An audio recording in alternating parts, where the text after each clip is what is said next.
Assalamualaikum warahmatullahi wabarakatuh. Perkenalkan, nama saya Yunita Sari, NIM 1901110085, kelas 3D PIAUD. Kali ini saya akan mendeskripsikan dan menjelaskan tentang salah satu penyakit anak, yaitu Down syndrome. Tapi sebelum saya menjelaskan tentang Down syndrome ini, terlebih dahulu marilah sama-sama kita membaca basmalah. Bismillahirrahmanirrahim.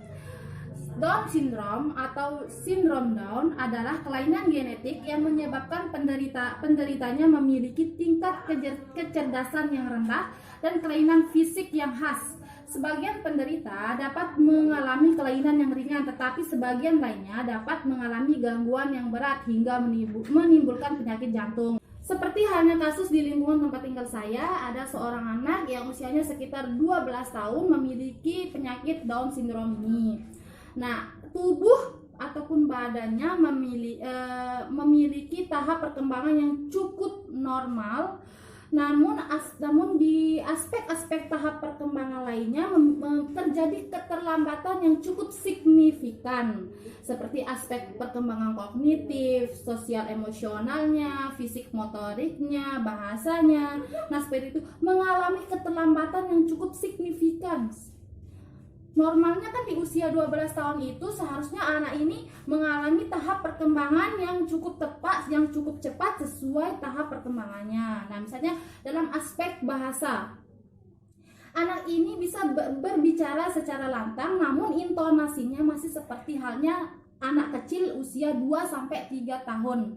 Nah, dalam aspek perkembangan kognitifnya, anak ini belum bisa berhitung di usianya yang 12 tahun karena kurang pengetahuan sekali orang tuanya tentang penyakit Down syndrome ini, dan orang tuanya tidak tahu bagaimana cara menstimulasi ataupun memberikan rangsangan terhadap anak yang menderita penyakit Down syndrome ini.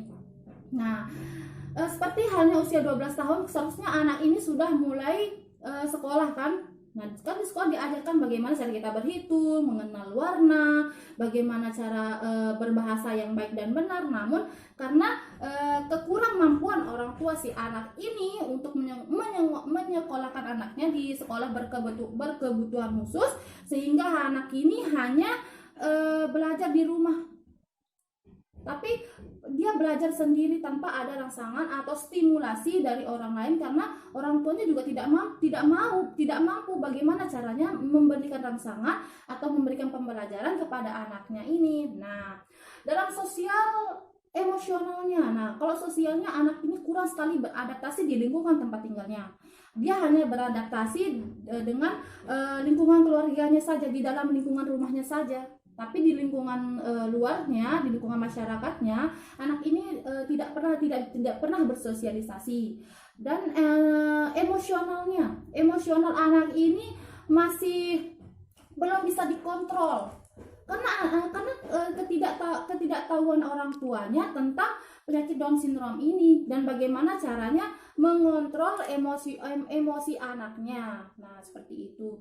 Dalam aspek perkembangan fisik motoriknya. Nah, di fisik motorik ini anak ini juga mengalami keterlambatan. Seperti dalam halnya usia 1 tahun, anak ini belum bisa merangkak ataupun belum bisa berdiri, dia hanya diam stuck dia di tempatnya. Nah, seperti itu.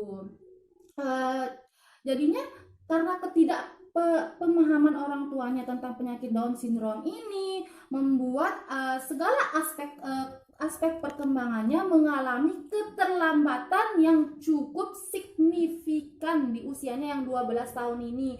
Anak ini hanya diam di rumahnya, duduk, tidak bersosialisasi. Jadi orang tuanya tidak tahu bagaimana harus memberikan pengajaran kepada anaknya karena kurang sekali pengetahuan orang tua terhadap penyakit Down syndrome ini. Nah, di sini ada pun penyebab Down syndrome ini. Yang pertama yaitu keturunan genetik. Yang kedua, pernah melahirkan bayi Down syndrome sebelumnya. Yang ketiga, usia ibu yang terlalu tua saat masa kehamilan. Yang keempat, hamil saat menopause. Yang kelima, kekurangan asam folat. Nah, asam folat ini contohnya seperti buah-buahan ya.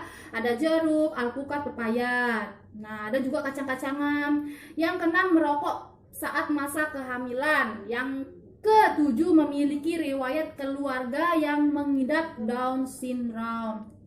Nah, tadi kan aku udah sebut tuh penyebab terjadinya Down syndrome ini. Nah, sekarang aku bakalan sebutin ciri-ciri bayi yang terkena Down syndrome adalah yang pertama yaitu kepala berukuran kecil, kedua berat dan panjang saat dilahirkan di bawah normal, tiga, mata bagian pinggir melancip ke atas, yang keempat ada bintik putih pada pupil mata, yang kelima letak telinga rendah, yang keenam hidung bagian atas datar, yang ketujuh bentuk telinga tidak normal, yang kedelapan bentuk wajah datar, yang kesembilan leher dan tubuh pendek, yang kesepuluh lidah besar dan menonjol, yang kesebelas garis tajam pada telapak tangan, yang kedua belas jempol kaki yang terpisah jauh dari telunjuk, yang ke-13 jari-jari yang pendek dan lebar, yang ke-14 pusar berukuran besar, dan yang terakhir yaitu bergerak lebih pasif. Nah, seperti itu. Itulah ciri-ciri bayi yang terkena Down syndrome. Nah, yang selanjutnya yaitu dampak dari Down syndrome, yaitu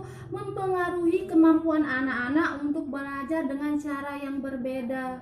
Nah, karena anak yang menderita Down syndrome ini harus sekolah atau belajar di tempat-tempat anak-anak yang memiliki kebutuhan khusus, bukan seperti hanya anak-anak yang normal belajar biasa.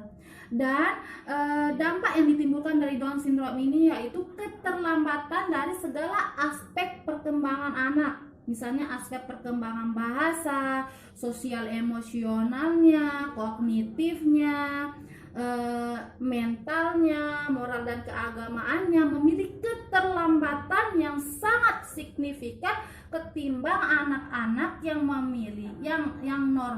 seperti halnya anak-anak yang normal. Adapun solusi pengobatan untuk anak yang sudah atau yang terkena penyakit Down syndrome ini antara lain yaitu fisioterapi, yang kedua terapi bicara, yang ketiga terapi okupasi, dan yang keempat yaitu terapi perilaku. Itu segala terapi itu harus kita berikan kepada anak untuk memberikan rangsangan stimulasi agar anak dapat berkembang secara normal seperti anak-anak yang biasanya, seperti itu. Nah, kali ini aku bakalan kasih tips dan solusi untuk mencegah penyakit Down syndrome, yaitu yang pertama, hamil di usia yang tepat, yang kedua, melakukan pemeriksaan kromosom, yang ketiga, melakukan scanning dan tes diagnostik, yang keempat, melakukan tes antenatal, yang kelima, melakukan pemeriksaan kehamilan rutin, yang keenam, olahraga yang teratur, yang ketujuh, konsumsi asam folat, yang kedelapan, hindari stres yang berlebihan, yang kesembilan, istirahatlah yang cukup, yang kesepuluh, hindari kebiasaan yang berakibat buruk bagi kandungan seperti merokok, mabuk-mabukan dan hal lainnya. Cukup sampai di sini aja penjelasan atau deskripsi aku tentang penyakit Down syndrome ini. Kurang lebihnya mohon dimaafkan. Assalamualaikum warahmatullahi wabarakatuh.